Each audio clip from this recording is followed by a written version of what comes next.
nos actions de 2024 et vous présenter les perspectives de l'Institut PrintUp avant d'ouvrir formellement les présentations de la journée. Donc, comme l'a dit Édouard Kaminski, je ne vais pas paraphraser ces mots, mais réellement, l'Université de Paris-Cité est une université pluridisciplinaire qui met son expertise au service de l'équilibre environnemental et de la santé globale. Donc, comme l'a dit Édouard Kaminski, nous sommes structurés en trois facultés. La faculté des sciences à laquelle j'appartiens, et je tiens à remercier son doyen qui est présent pour le soutien aussi que la faculté nous apporte.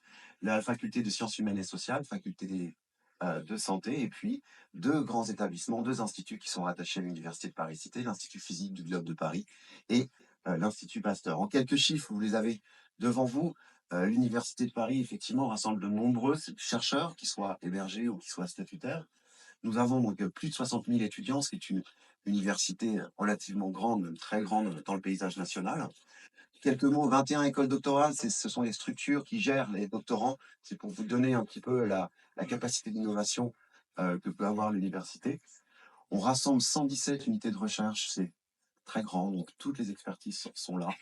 60e au classement de Shanghai, c'est le classement international des universités, donc nous avons une visibilité internationale très forte. Et puis nous sommes aussi, c'est intéressant de le signaler compte tenu des activités de PrintUp, eh bien 25% du personnel INSERM est rattaché à l'Université de Paris-Cité. L'université est le premier partenaire de la PHP, et pour vous donner une petite volumétrie, voilà le budget de l'université qui malheureusement est constant d'une année sur l'autre est de 67 millions d'euros. Alors, l'Institut PrintUp est porté par l'Université de Paris-Cité, et nous avons notre recherche s'inscrit pleinement dans la politique scientifique de l'université avec cette idée d'apporter de l'innovation dans le domaine de la santé à partir des connaissances en sciences, avec cette idée très forte d'associer systématiquement à l'ensemble de nos projets un partenariat académique, des partenariats aussi avec le monde de la santé pour être pertinent dans nos projets, pour être en mesure de transférer très rapidement toute découverte de ces projets vers le monde socio-économique. En quelques chiffres, l'ITO10, c'est donc 8 chercheurs nous sommes rattachés à l'UMR 7086 à l'ITO10. Je tiens à remercier aujourd'hui l'ancienne direction pour le soutien qu'elle a apporté à l'Institut, mais aussi la nouvelle direction. Swad Amar, la nouvelle directrice de l'unité, est dans la salle. Je la remercie pour tous les efforts que fait l'université, que fait le laboratoire pour accueillir nos activités en expansion. Un coordinateur, une coordinatrice industrie, pour être plus précis. 3 doctorants sont rattachés directement donc à ces activités de la plateforme.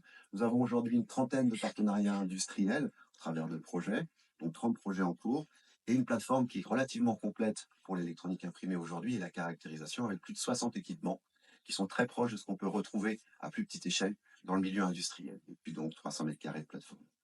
Alors quelques mots sur notre bilan 2024. Nous avons eu des recettes en très grande augmentation par rapport à 2023, un taux de croissance à 3 chiffres environ. Donc ces recettes se répartissent essentiellement, comme vous pouvez le constater, à 20% sur l'adhésion au club PrintUp que je vous présenterai tout à l'heure.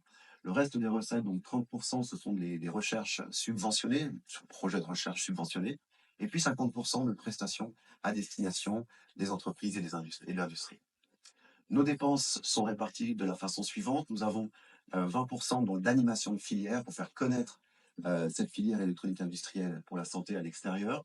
10% de consommables, c'est le fonctionnement de la plateforme. Et puis aussi, nous avons une sous-traitance à hauteur de 35% de nos dépenses. Et concernant le personnel, qui est le plus gros poste de dépenses de PrintUp, nous sommes à 35%. Grâce à la subvention du ministère, grâce à la subvention de l'Île-de-France, nous avons pu encore en 2024 réaliser de gros investissements sur la plateforme essentiellement, donc principalement pour des équipements qui sont liés à la formulation des encres, des équipements d'impression, mais aussi des équipements de caractérisation. Donc ces chercheurs, ces ingénieurs qui sont recrutés sur la plateforme et ces équipements nous permettent aujourd'hui de disposer au sein de l'Institut PrintUp d'une expertise relativement unique au plan national comme international. Nous avons une expertise forte dans la formulation des encres avec une originalité, c'est que nous avons beaucoup de chimistes dans l'Institut et donc des spécialistes en nanochimie, en chimie supramoléculaire, en macromolécules. Et donc nous sommes capables, nous, de réaliser à façon les constituants de l'encre pour ensuite les formuler. Et nous utilisons ces encres faites maison et tout à fait fonctionnelles pour réaliser des capteurs et des biocapteurs imprimés. Donc aujourd'hui, ces capteurs et ces biocapteurs imprimés ont un fort potentiel et peuvent avoir un impact très positif dans la soutenabilité du système français, puisque la capacité que ces capteurs offrent de pouvoir faire un suivi à distance des patients offre de nombreux avantages. Il y a évidemment une amélioration du suivi des patients, bien entendu, et du diagnostic précoce. On a aussi la capacité avec ces capteurs d'optimiser les ressources hospitalières, notamment pour mettre les patients à domicile tout en assurant une continuité du suivi de ces patients. Et puis bien entendu, si on est en mesure de détecter et de prévenir un certain nombre de maladies, eh bien forcément à la fin, ça a un impact très positif. Alors néanmoins, il reste un certain nombre de verrous à lever, des verrous scientifiques, des verrous technologiques pour ces capteurs imprimés et ces biocapteurs imprimés. C'est notamment sur les aspects biocapteurs où il reste encore beaucoup d'efforts à faire. Le premier challenge reste la sensibilité et la sélectivité de ces composants. Quand vous devez détecter une hormone à l'état de trace dans du sang total, c'est un challenge analytique. Donc là encore, il y a encore des choses à faire et des travaux à développer pour parvenir à détecter ce qu'on a envie dans le milieu, quelle que soit sa complexité. Des problématiques de biocompatibilité, on parle beaucoup ici de capteurs et de biocapteurs portatifs et connectés. Donc, si je résume sur des patchs, donc vous avez un contact continu pratiquement de ces matériaux-là avec les tissus. Vous avez aussi des biocapteurs qui sont partiellement ou totalement implantés. Donc, les problématiques de biocompatibilité sont très fortes, d'où l'intérêt d'avoir la maîtrise de l'encre qu'on utilise et de pouvoir adapter la structure ou la composition de cette encre aux critères de biocompatibilité. Et puis, bien sûr, là, nous visons un marché grand public, donc surtout un marché, être capable de produire des capteurs et des biocapteurs à bas coût pour maintenir la soutenabilité du système français. Et donc, il y a une vraie problématique ici en termes de soutenabilité économique et environnementale des composants électroniques qui vont être fabriqués. Donc, dans l'Institut Printop, nous avons un certain nombre de projets que nous portons, que nous avons continué ou initiés en 2024 et qui s'attachent à lever ces verrous-là. Quelques exemples sont présentés ici. Un partenariat avec le laboratoire URB de Vie, nos collègues d'odontologie, où nous travaillons à réaliser des capteurs imprimés pour l'instrumentation d'orthèses dentaires. L'objectif ici est de diagnostiquer un certain nombre de maladies comme le bruxisme, mais aussi d'utiliser ces orthèses comme support de biocapteurs pour venir échantillonner la salive ou la laine, qui sont des fluides dans lesquels il y a beaucoup de biomarqueurs intéressants à détecter. Nous avons aussi un projet européen très ambitieux, H2Train. L'idée est ici de mettre de l'intelligence artificielle directement sur le capteur pour une première couche de traitement des données, de façon à envoyer dans les clouds des données qui vont être filtrées, qui vont être moins volumineuses et plus faciles à sécuriser.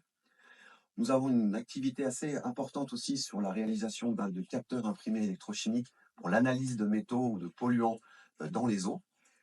Et puis, bien sûr, une grosse activité sur les biocapteurs portatifs, les capteurs électrochimiques imprimés pour le diagnostic point of care. Une activité que nous lançons et que nous soutenons très fortement cette année, que nous allons continuer, c'est la capacité aussi de réaliser des systèmes de récupération ou de stockage d'énergie, puisque ces capteurs portatifs, il faut les alimenter. Il faut être capable de les alimenter, et là, on cherche des sources d'énergie qui n'ont rien à voir avec ce qu'on peut chercher pour faire avancer une voiture ou voler un avion. Là, on a besoin de sources d'énergie qui soient vraiment très peu chères, qui soient légères, qui soient recyclables et qui soient avec des capacités énergétiques relativement faibles, puisque finalement, un capteur ou un biocapteur a besoin de très peu d'énergie pour fonctionner, a besoin d'énergie juste pour ce fonctionnement-là et pour envoyer les données. Donc là, il y a un vrai intérêt, il y a un champ d'investigation assez considérable ici dans le domaine de ces systèmes embarqués pour l'énergie. Et puis un projet que nous avons très récemment lancé, qui est totalement financé par l'Université de Paris-Cité, grâce justement à ce plan P8 dont nous a parlé Edouard Kaminski, le projet SecureFlow, qui consiste à réaliser des dispositifs imprimés qui soient en mesure de contrôler le débit de ce qu'on injecte dans un patient, et nous allons appliquer ça, nous, à l'injection péridurale. Donc ça, ce sont des projets que nous avons portés, qui sont systématiquement développés en partenariat. Tous ces projets ont comme point commun de s'inscrire dans une démarche de recherche dirigée. Donc c'est de la recherche à très haut niveau, mais vis-à-vis d'une problématique identifiée. Tous ces projets aussi sont ouverts vers la santé, comme vous pouvez le constater. Et puis tous ces projets sont faits avec des partenaires stratégiques pour assurer d'une part la pertinence de leur contenu et d'autre part pour assurer aussi une transmission très rapide, une valorisation très rapide de toutes les découvertes. Nous sommes aussi sollicités par nos partenaires industriels qui viennent nous voir avec des problématiques. Et il y a toute une gradualité d'interaction qu'on peut avoir avec nos partenaires industriels. La première étant, on va dire, le premier niveau, une prestation. Nous sommes contactés pour des prestations de R&D pour résoudre des problèmes très spécifiques de nos partenaires industriels qui, la plupart du temps, ouvrent ensuite sur des projets qu'on va porter ensemble. C'est l'industriel qui donne la thématique et qui porte le projet. Et nous, on fait du montage de projet avec eux, on participe à ces projets-là. Nous avons aussi, en cas de besoin, un outil qui est très utile, qui est la thèse CIFRE, qui permet pendant 3 ans d'adresser un projet très spécifique qui est issue d'une problématique industrielle. Donc nous avons plusieurs thèses CIFRE et c'est réellement un outil intéressant pour tout le monde. Et puis dans le cas où dans un cas d'intégration un peu plus forte de l'interaction pardon, plus forte avec nos partenaires industriels, nous mettons en place, aidés par les services de valorisation de l'université, des conventions de collaboration bilatérales sur des sujets qui sont bornés. Dans ces conventions, bilatérales, on se met d'accord pour adresser une problématique et on se met d'accord sur le partage des investissements et le partage de la propriété intellectuelle. Enfin, l'outil le plus intégré qu'il puisse y avoir entre l'Institut PrintUp et nos partenaires industriels reste le laboratoire commun, qui est un dispositif financé par l'ANR. Nous avons aujourd'hui un laboratoire commun, MedSensor, qui est coordonné par Benoît Pirot avec la société Valotech. Comme vous le savez, PrintUp a aussi une action dans la structuration et l'animation de la filière électronique imprimée pour la santé. Donc nous avons un club PrintUp. Ce club est le noyau dur de cette filière en devenir, le noyau dur de ce qui nous permet d'ensuite, eh bien, grâce à ce club-là, eh bien, d'aller porter l'intérêt ou de promouvoir cette filière à l'extérieur. Donc cette année, en 2024, vous avez mis en place la charte éthique du club, un code de déontologie, une façon de travailler ensemble avec un certain nombre d'engagements communs pris pour justement cette collaboration et ces travaux en commun. Nous avons établi un NDA multipartite entre tous les partenaires, ce qui permet de sécuriser nos discussions au sein de ce club. Et puis nous continuons à réaliser la nomenclature de la filière pour justement participer à cette structuration. Donc ce club est un noyau dur, il est très, très utile il nous permet d'aller à l'extérieur et de promouvoir cette filière, notamment dans des cadres de prospective marché. Nous avons participé cette année à la 9e journée des startups organisée par le SNITEM, ainsi qu'à Cosmétique 360.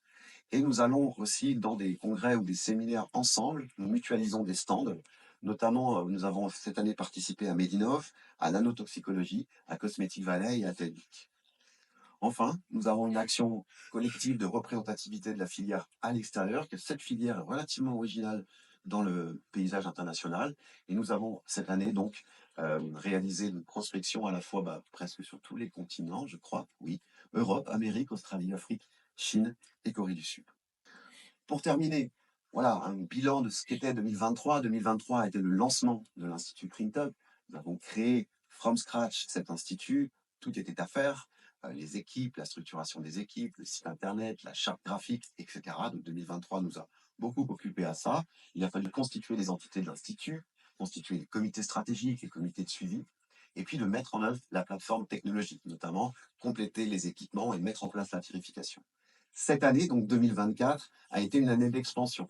Nous avons embauché des personnels et nous avons réalisé de nombreux encadrements de jeunes chercheurs. Nous avons réalisé, complété par des investissements, la capacité technologique de la plateforme et développé les prestations et les projets en partenariat. La structure financière a été consolidée pour préparer l'avenir. Cette année a été un gros travail là-dessus.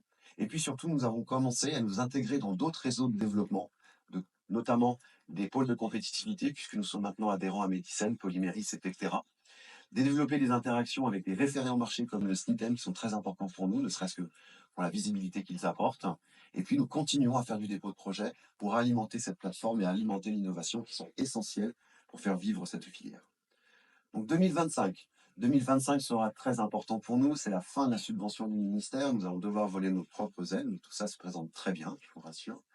Donc nous avons pour ambition de déposer des projets d'envergure, des projets qui sont plus importants que ce que nous avons déjà déposés, notamment des IDEMO et des PEPR, cette fois-ci en étant accompagnés par des cabinets de conseil spécialisés dans ce type de projet d'envergure.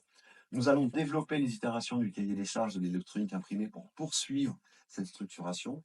Notamment, il est nécessaire de développer du partenariat avec tout ce qui est intelligence artificielle et machine learning, puisque nos capteurs et nos biocapteurs sont quelque part du hardware et sont capables de créer de la donnée. Mais il est absolument essentiel d'avoir des partenaires derrière en mesure de récupérer ces données et de les traiter comme il faut et les sécuriser. Nous allons aussi ouvrir les thématiques de recherche et développement de l'Institut vers l'énergie, cette idée étant d'utiliser, de développer des systèmes d'énergie embarqués pour les capteurs et les biocapteurs, donc c'est très spécifique comme segment. Et puis bien sûr, nous allons, grâce à ce savoir que nous avons aujourd'hui et qui est complété par nos partenaires industriels, eh bien, nous allons prospecter des interactions avec d'autres domaines d'application, notamment la cosmétique, le well-being et la santé animale, qui sont pour être très intéressés par nos technologies. Voilà, je vous remercie de votre attention.